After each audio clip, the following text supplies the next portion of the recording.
Ségolène Abscheit, bonjour. Bonjour Nicolas. Vous êtes DG de l'IPSA, grande école de l'aéronautique et de l'aérospatiale, qu'on n'a plus forcément besoin de présenter.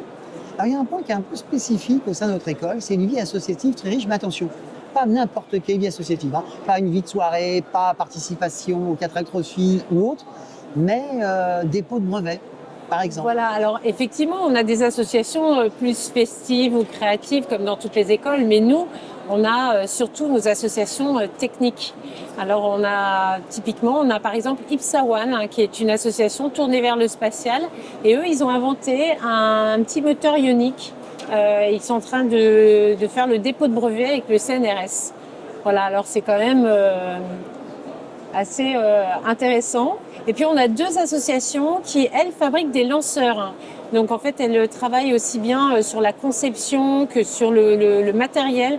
Tous les ans, elles participent à des concours en France et aussi aux États-Unis.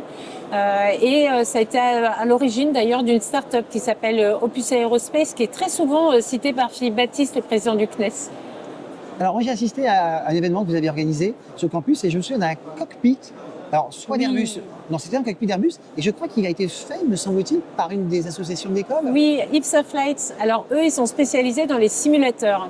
Donc là, le cockpit qu'on avait vu, c'est un Boeing 777. Hein. Voilà. J'ai confondu avec un Airbus. Ah oui. Bon. En fait, c'est un cockpit qui est donc reproduit à l'identique à l'échelle 1. Donc on est vraiment comme dans un Boeing 777. Les sièges, le manche, enfin tout est reproduit. Il manquait que les vérins pour faire la simulation. Justement, et en fait, alors là ils ont tout fait en rétro-engineering, c'est-à-dire ils ont à chaque fois reposé la question de savoir ce bouton il fait quoi, comment je le câble, et ils ont tout reproduit à l'identique.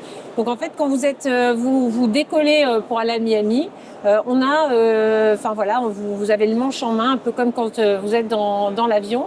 Et une fois, ils ont terminé ça a mis un peu de temps quand même pour tout finaliser. Et en fait, maintenant qu'ils sont lancés, on les arrête plus. Ils ont fait un simulateur d'A320.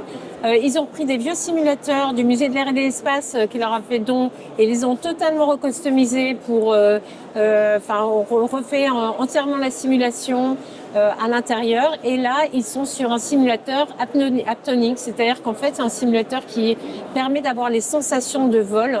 Donc, par exemple, quand vous êtes dans un avion de chasse et que votre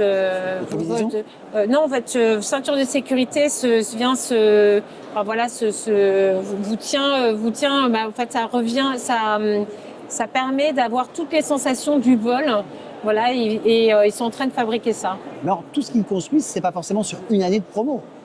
C'est des projets qui prennent... C'est des projets qui prennent du très longtemps, parfois très longtemps.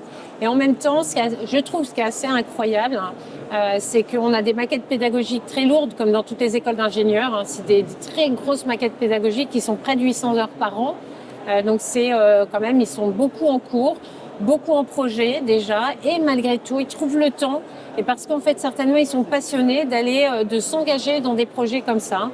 Et en fait, quand ils ont commencé un projet, très souvent, il y a un challenge, un concours, parce que des entreprises comme Dassault ou d'autres font des challenges, et ça leur permet aussi de participer et de se mettre un petit peu, atteindre plus vite leurs objectifs en fait techniques.